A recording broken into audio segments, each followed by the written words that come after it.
रायपुर की पुरानी बस्ती से एक दिल दहला देने वाली घटना सामने आई है, जहां दहेज और घरेलू हिंसा के चलते एक महिला ने अपनी ही जान दे दी। पूरा मामला हैरान कर देने वाला है। जानिए कैसे पति के अत्याचार ने एक जिंदगी छीन ली। नमस्ते, मैं सोनी। रायपुर की पुरानी बस्ती में रहने वाली वर्षा गोस्वामी की मौत ने शहर को झकझोर दिया है। वर्षा ने 5 साल पहले लव मैरिज की थी, लेकिन शादी के बाद उसके जीवन में खुशियों की जगह केवल डर और प्रताड़ना थी। पति शिवम गोस्वामी नियमित रूप से घरेलू हिंसा करता था।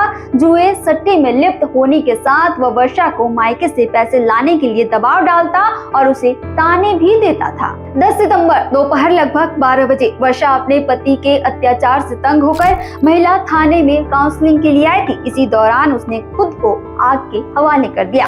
थाने में मौजूद स्टाफ ने तुरंत आग बुझाई, लेकिन पेट और छाती के बड़े हिस्से झुलस चुके थे। गंभीर हालत में वर्षा को डीकेएस अस्पताल ले जाया गया, जहां 4 दिन बाद इलाज के दौरान उसकी मौत हो गई।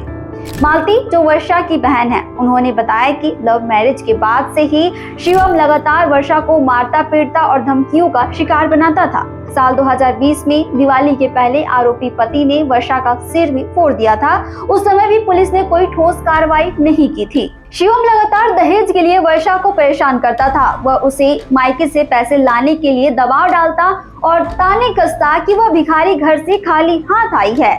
इस लगातार प्रताड़ना और मानसिक पीड़ा से तंग होकर वर्षा ने थाने में ही खुद को आग लगा ली। घटना के बाद कोतवाली थाने में आरोपी पति शिवम गोस्वामी के खिलाफ दहेज प्रताड़ना का मामला दर्ज किया गया है। आरोपी फिलहाल फरार है और पोस्टमार्टम के बाद शव को परिवार को सौंप दिया गया। वर्षा की बहन मालती ने कहा, मुझे भाई ने फोन करके बताया कि बहन ने खुद को आग लगा ली। अब बहन उसके साथ नहीं रहेगी। शिवम गोस्वामी को सख्त से सख्त सजा मिलनी चाहिए। यह मामला हमें यह याद दिलाता है कि घरेलू हिंसा और दहेज प्रताड़ना केवल व्यक्तिगत समस्या नहीं है, बल्कि गंभीर अपराध है। अगर आपके आसपास कोई महिला इस तरह की परेशानियों का सामना कर रही है, तो तुरंत पुलिस या फिर महिला हेल्पलाइन से संपर्क करें। घरेलू हिंसा को नजरअंदाज करना खतरनाक हो सकता है। छत्तीसगढ़ से जुड़े और अपडेट्स के लिए आप देखते रहें वयम छत्तीसगढ़।